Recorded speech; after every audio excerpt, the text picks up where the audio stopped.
اللہ تعالیٰ کا فرمان ہے المال والبنون زینت الحیات الدنیا، یہ جو مال اور اولاد ہے یہ دنیا کی زینت ہے، دنیا کی خوبصورتی ہے، اور یہ اللہ تعالیٰ کا ایک قانون ہے، انسانوں کی فطرت ہے۔ جب کوئی انسان شادی کرتا ہے تو اس کو خواہش ہوتی ہے کہ اللہ تعالیٰ اس کو اولاد کی نعمت سے نوازے۔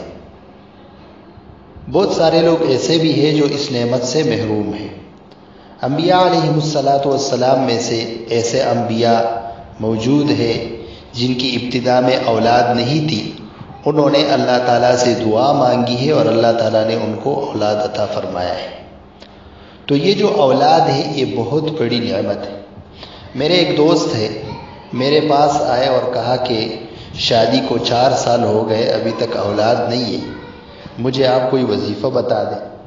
میں نے کہا بھائی آپ مسئلہ پوچھنے کے لیے آتے تو میں مسئلہ بتا دیتا، لیکن وظیفے کا تو مجھے نہیں پتا۔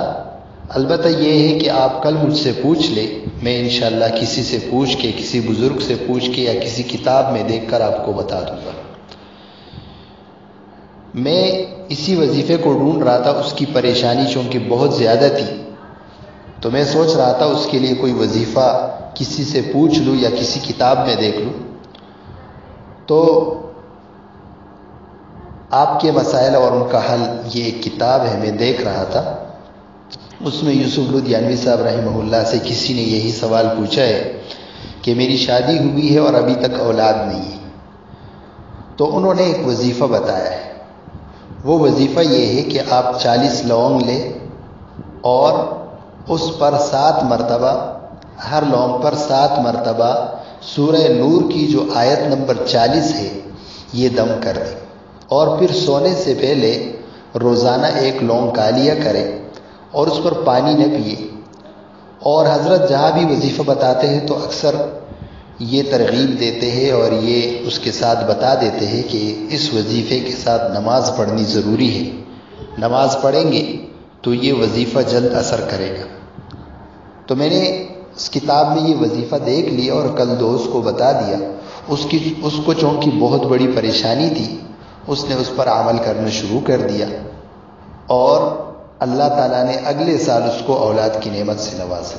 پھر میں نے یہ وظیفہ یاد کر لیا، اور جو بھی اس طرح ضرورت مند حاجت مند آتا رہا تو میں نے اس کو وظیفہ بتا دیا، اور جس نے بھی یہ وظیفہ پڑھا ہے اللہ تعالیٰ کی فضل و کرم سے اس کو اللہ تعالیٰ نے اولاد کی نعمت سے نوازا ہے۔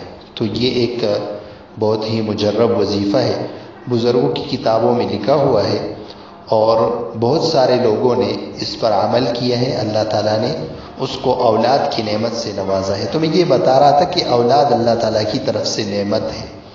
کوئی اگر اولاد سے محروم ہے تو اس کے لیے یہ ایک وظیفہ بھی ہے کہ یہ وظیفہ پڑھ لے تو انشاءاللہ اللہ تعالیٰ اس کو اولاد کی نعمت سے نواز دیں گے۔